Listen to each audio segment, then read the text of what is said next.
வணக்கம் மேலே ஸ்ரீ குபேரன் டிவி நேயர்கள் லட்சுமண அன்பு வணக்கங்கள். இப்போ நம்ம பார்க்க போகிறது வார ராசிபலன் 23ஆம் தேதியிலேருந்து 29ஆம் தேதி வரை எப்படி இருக்க போதான்னு பார்க்க போகிறோம். எப்போதும் சொல்கிறது தான், லக்னத்துக்கு பாருங்கள், ராசிக்கு பார்ப்பதை விட லக்னத்துக்கு பார்க்க ரொம்ப பர்ஃபெக்டாக இருக்கும். உதாரணமாக ஒரு மகர லக்னம் ரிச்சிக ராசினா நீங்கள் ரிச்சிக ராசிக்கான பலன்களை பார்க்குறத மகர ராசிக்கான பலன்களை பார்க்கும்போது ரொம்ப பர்ஃபெக்டாக இருக்கும்.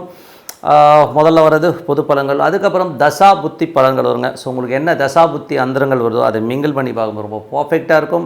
வீடியோட எண்டில் டிப் ஆஃப் த வீக் இருக்குது, மறக்காமல் பாருங்கள். ரிஷபராசி. ஸோ ரிஷபராசிக்கு வந்து பார்த்தீங்கன்னா உங்களுக்கு ராசியாதிபதி சுக்கிரன் வந்து பார்த்தீங்கன்னா உங்களுக்கு வந்து 9ல் இருக்கார். ஸோ 9ல் இருக்கும்போது என்ன மாதிரி விஷயங்கள் 1, 6, 9 முறை வேலை விஷயங்கள் நிறைய அலைச்சல் இருக்கும். கொஞ்சம் வெளிநாடு வெளியூர் பிரயாணங்கள் மேற்கொள்வதற்கான வாய்ப்பு ரொம்ப நல்லாயிருக்கு.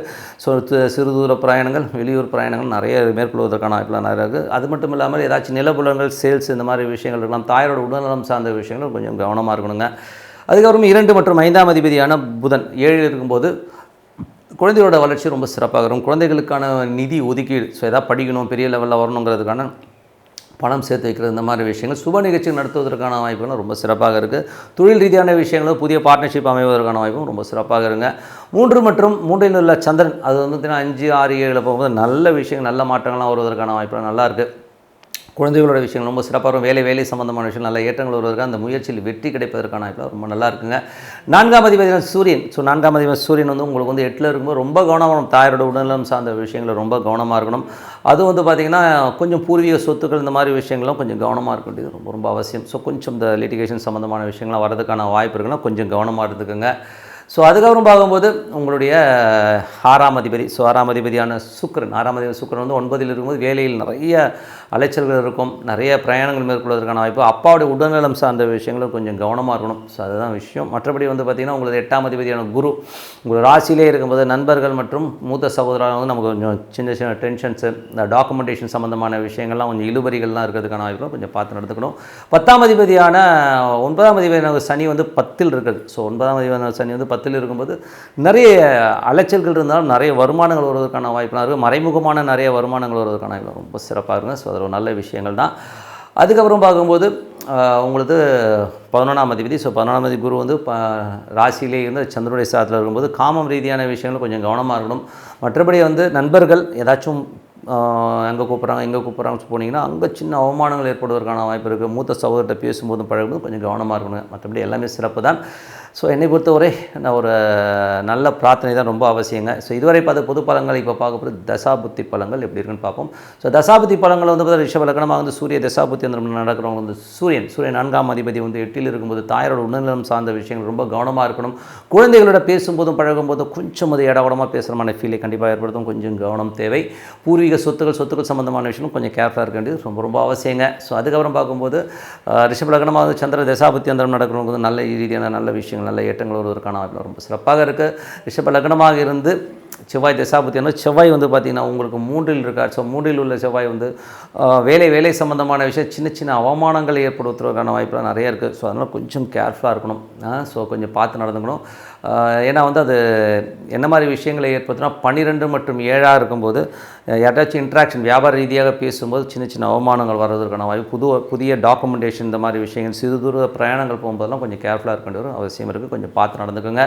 ஸோ ரிஷப லக்னமாக வந்து ராகு தேசாவது ராகு வந்து 11ல் சனியோட சாதனம் பெரிய லாபங்கள் பெரிய ஏற்றங்கள் வருவதற்கான வாய்ப்புலாம் இருக்குது. தொழில் ரீதியான விஷயங்களில் பெரிய லாபங்கள் பெரிய சந்தோஷங்கள் வருவதற்கான வாய்ப்பு ரொம்ப சிறப்பாக இருக்குது. ரிஷப லக்னமாக இருந்து குரு தேசாபதினு குரு வந்து உங்கள் ராசியிலே இருந்து வக்கரமாக இருக்கணும். கொஞ்சம் பிடிவாதங்கள் அதிகமாக இருக்கும். அந்த வரட்டு பிடிவாதத்தில் நல்ல வாய்ப்புகள் இழப்பதற்கான வாய்ப்புகள் ரொம்ப கவனமாக இருக்கணும். புதிய ஒப்பந்தங்கள் சைன் ஆவதற்கான வாய்ப்பு இருக்குது. இருந்தாலும் 1க்கு 4 வாட்டி படித்து பார்த்து பண்ணுறது ரொம்ப ரொம்ப நல்லது. மூத்த சகோதரர் மற்றும் நண்பர்களிடையே கொஞ்சம் கவனமாக இருக்கணுங்க. ரிஷப லக்னமாக இருந்து சனி தேசாபதினு சனி வந்து 9ஆம் அதிபதி வந்து 10ல் இருக்கும்போது நல்ல லாபங்கள் நல்ல ஏற்றங்கள் வருவதற்கான வாய்ப்புலாம் இருக்குது. ரொம்ப சிறப்பான பலன்களை கண்டிப்பாக எதிர்பார்க்கலாம்.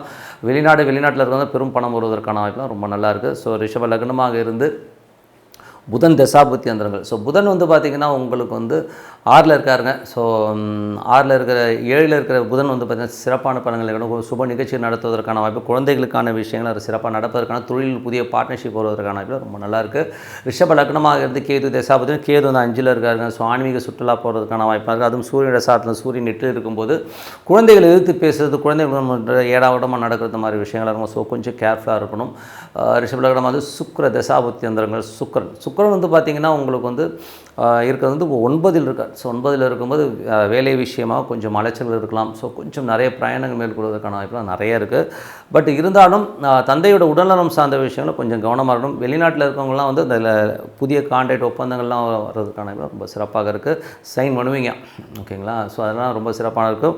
மற்றபடி என்னங்க, ஒரு நல்ல ஒரு பிரார்த்தனை, மனதார இறைவனை பிரார்த்தனை பண்ணணும். கண்டிப்பாக அடுத்த லெவல் போகிறதுக்கான வாய்ப்பு ரொம்ப சிறப்பாக இருக்குது. Tip of the week. So tip of the வீக்கில் வந்து பார்த்திங்கன்னா இப்போ ஜென்ரலாக வந்து நம்ம பார்க்க போகும்போது அமாவாசை நிறைய திதிகளுக்கு வந்து நிறைய பவர்ஸ் இருக்குங்க. ஸோ அது வந்து பார்த்திங்கன்னா அதை நம்ம எப்படி யூஸ் பண்ணுறோங்கிறத வச்சு தான் நம்ம வந்து அதை சொல்ல முடியும்.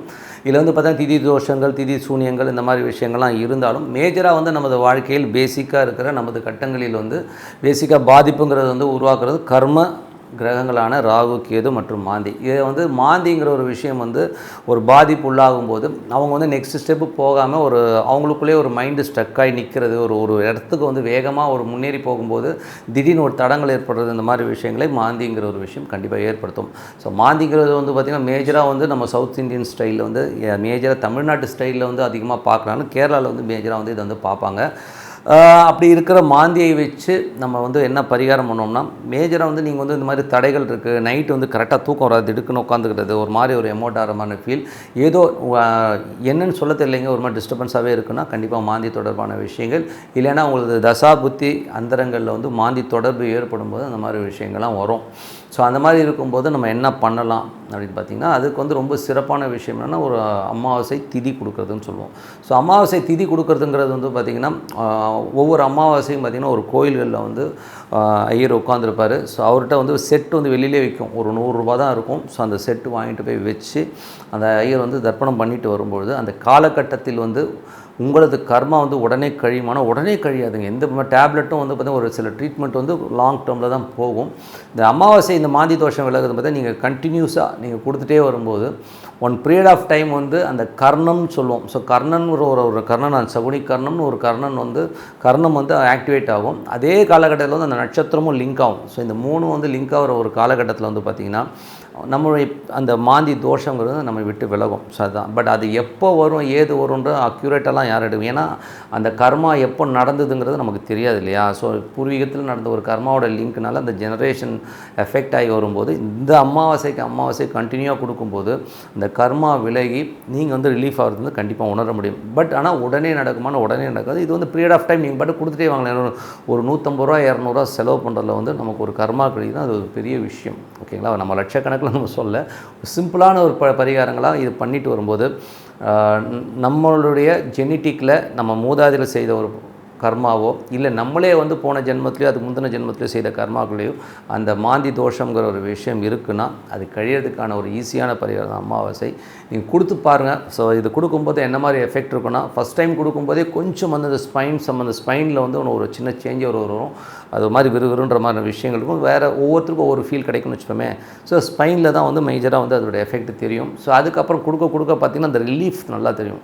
வீட்டில் வந்து முதல்ல வந்து ஒரு அன்ஈசினஸ், ஒரு அமைதி இல்லாத தன்மை எல்லாம் விலகி கொஞ்சம் பீஸ் ஆஃப் மைண்ட் வர ஆரம்பிக்கும். ஸோ அதுவே வந்து பெரிய ஒரு சைன். ஸோ அந்த மாதிரி கண்டினியூவாக கொடுக்க அது வந்து ஃபுல்லாக ஃப்ரீ ஆகி அடுத்த ஜென்ரேஷனில் வந்து பார்த்திங்கன்னா அடுத்த பிறக்கும் குழந்தைகளில் வந்து அந்த மாந்தின்ற ஒரு விஷயம், அந்த தோஷம் வந்து ரிஃப்ளெக்டே ஆகாது. நீங்கள் வந்து அப்படி நீங்கள் உதாரணத்துக்கு பார்க்கணுன்னா இந்த கர்மிக் ராகு, கேது, மாந்தி இந்த 3மே பார்த்திங்கன்னா ஜெனட்டிக்கில் வந்து ஒரு அப்பா, அம்மா, குழந்தைகள் எல்லாருக்குமே பார்த்திங்கன்னா ஒரே மாதிரி ஒரு செட்டப்பில் வரும். ஸோ ஒரு அப்பா இருக்காருன்னா அவரோட குழந்தைக்கு பார்த்திங்கன்னா அதே கர்மா வந்து ட்ரான்ஸ்ஃபர் ஆகிறத வந்து கண்டிப்பாக பார்க்க முடியும். ஸோ இந்த மாதிரி விஷயங்கள்லாம் வந்து நமக்கு விளக்கணும்னா அமாவாசை திதி கொடுக்குறது ரொம்ப ரொம்ப முக்கியம். ஸோ அதை கொடுத்து பாருங்கள், ரொம்ப சூப்பரான பலன்கள் கண்டிப்பாக இருக்கும்னு சொல்லிட்டு உங்களிடம் விடைபெறுவது உங்கள் லக்ஷ்மி நாராயணன். நன்றி, வணக்கம். ஸ்ரீ குபேரன் டிவியை பார்த்தமைக்கு நன்றிகள். மேலும் இது போன்ற தகவல்களை தெரிந்து கொள்ள ஸ்ரீ குபேரன் டிவியை சப்ஸ்கிரைப் செய்யுங்கள். மறக்காமல் பெல் ஐக்கானை கிளிக் செய்யுங்கள்.